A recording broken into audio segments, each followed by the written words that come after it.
A lot of people are having trouble with putting these big 3D eyes in, so I'm going to show you how to do it.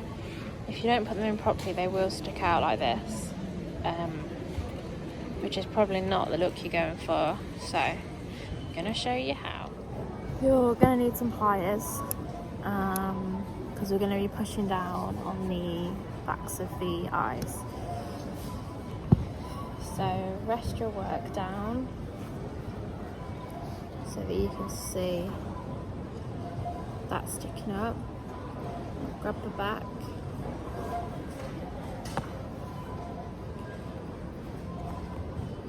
And pop it on top. Like this. Oop. Okay. Then I'm going to take your pliers and on top like this.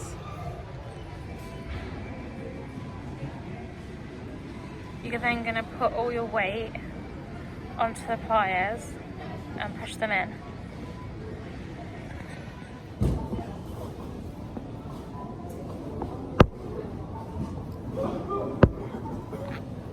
Okay.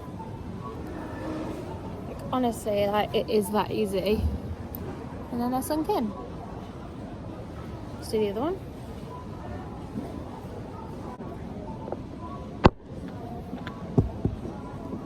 You should be able to push them down so that they click down twice.